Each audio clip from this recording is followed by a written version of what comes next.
Salah satu misi Islam yang penting adalah membebaskan manusia dari ras diskriminasi, mengikat manusia dengan ikatan akidah bahwa dari manapun orang datang, apapun warna kulitnya, dan dari suku apapun ia dilahirkan, kalau akidahnya sama, itulah saudara kita. Kita bertujuh orang ini mungkin ada yang dari Betawi, dari Jawa Tengah, dari Jawa Timur. Tapi di sini kita merasa kita adalah satu. Apa yang mengikat kita?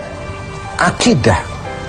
Ternyata ikatan akidah itu jauh lebih kuat daripada ikatan darah sekalipun. Islam membebaskan manusia dari ras diskriminasi. Dan Rasul mengajarkan, innallaha la yanzuru ila suwarikum wala ila amwalikum walakin yanzuru ila qulubikum wa a'malikum. Allah itu tidak melihat potonganmu, Allah tidak melihat hartamu, yang Allah lihat adalah hatimu dan amal perbuatanmu.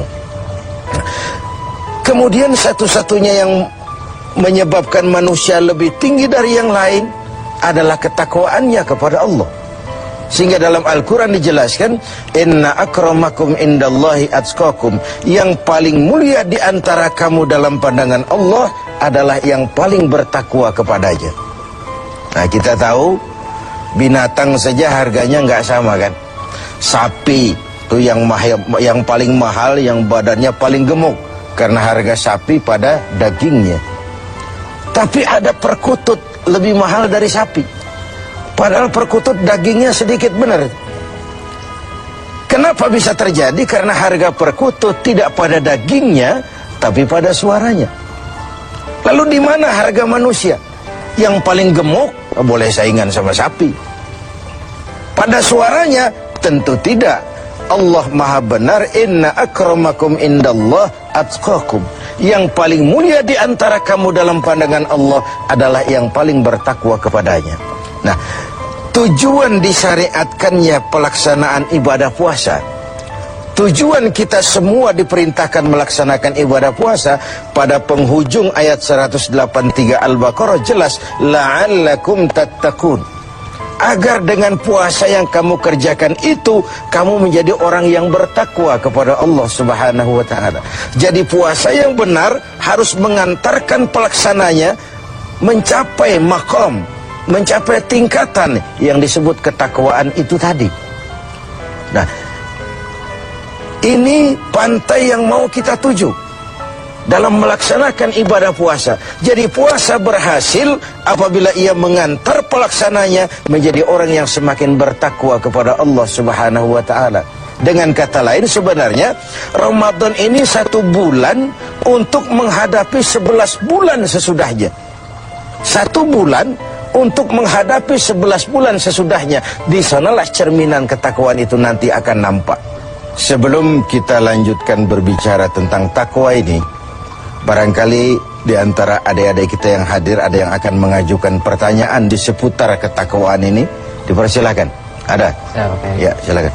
Assalamualaikum warahmatullahi wabarakatuh. Assalamualaikum. Saya mau nanya ini Pak Kiai, kalau orang yang bertakwa itu apakah mengalami skeptis dalam menghadapi kehidupannya? Ya. Okay. Apakah orang yang bertakwa itu lalu skeptis dalam menjalani kehidupan? Kira-kira gitu maksudnya.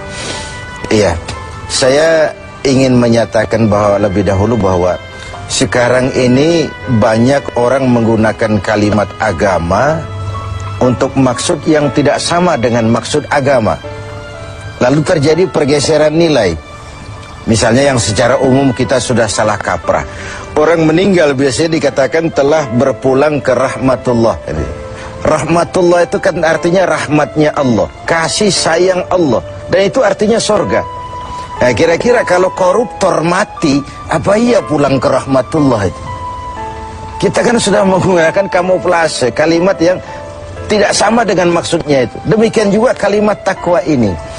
Kalau kita kembali kepada pengertian takwa yang didefinisikan para ulama, takwa itu adalah kemampuan, mengerahkan kemampuan maksimal untuk melaksanakan apa yang diperintah Allah dan menjauhi yang dilarangnya. Itulah takwa itu. Dengan demikian sekaligus jawaban bahwa orang yang takwa tidak skeptis. Tidak, kalau takwa itu ndelohom, nggak kerja, dagang berhenti, tidak cari nafkah, diam aja di rumah, nunggu keajaiban. Bukan itu takwa itu. Takwa juga tidak terkait dengan pakaian. Ini kan aksesoris pakaian ini. Apalagi sekarang aksesoris, apa kalau saya pakai serban saya lebih takwa dari saudara? Belum tentu. Sekarang ini aksesoris juga sudah kacau. Rocker saja pakai gamis.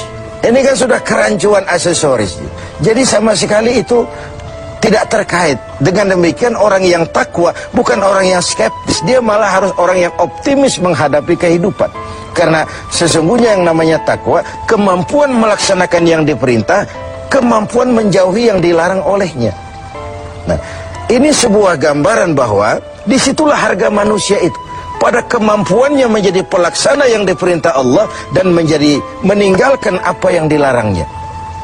Sehingga kalimat ini kita dudukan, kan ini takwa ini pun sudah jadi lalap di mulut bangsa kita ini. Pejabat kalau dilantik bertakwa, bertakwa, bertakwa. Habis dilantik jabat takwa ngalor dia ngidul.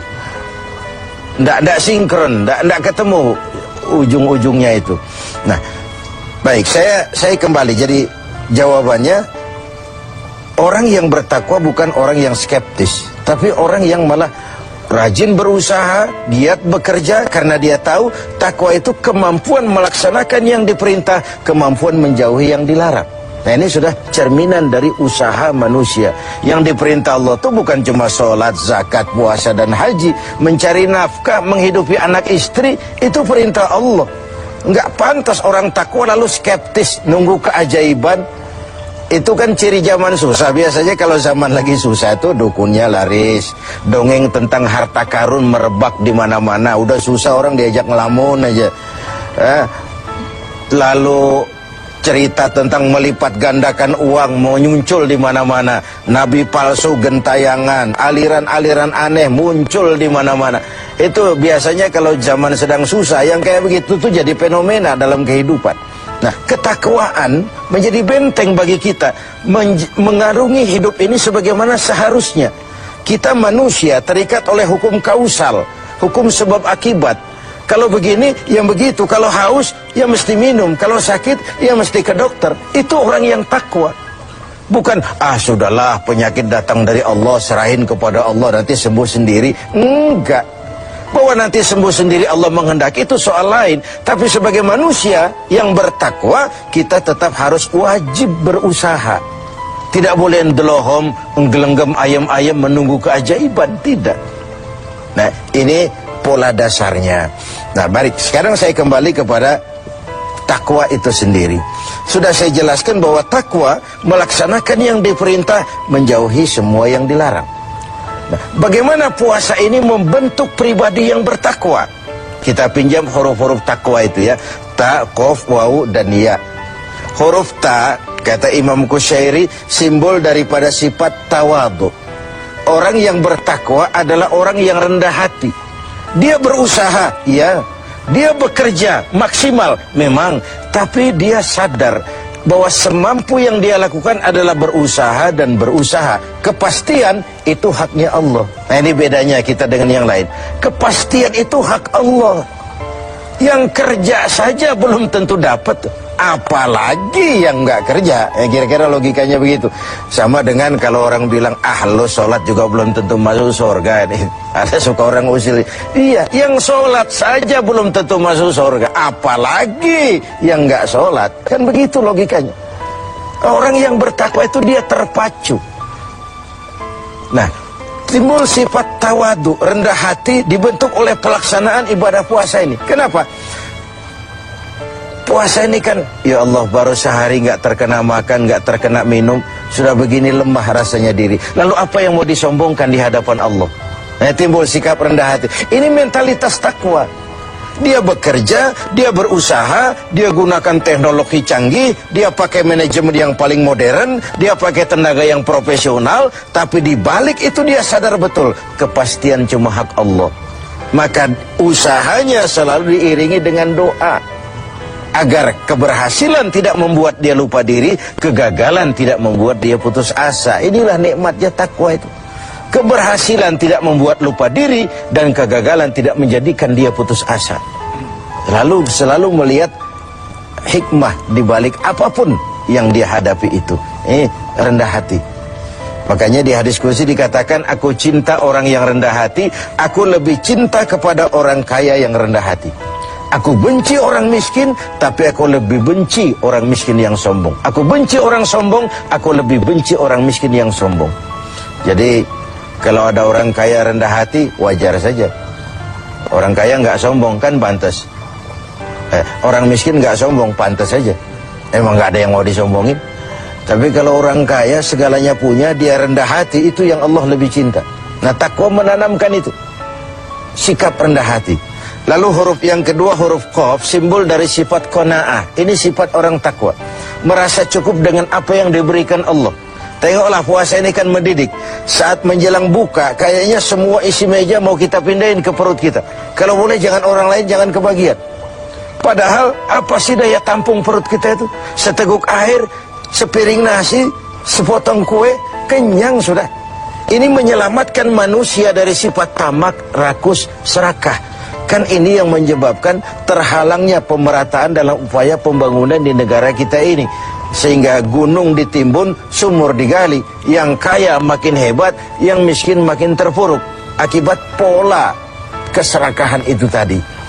Nah, dengan demikian, dua dari sifat takwa ini kita bicarakan. Insya Allah yang sisanya kita lanjutkan pada kesempatan.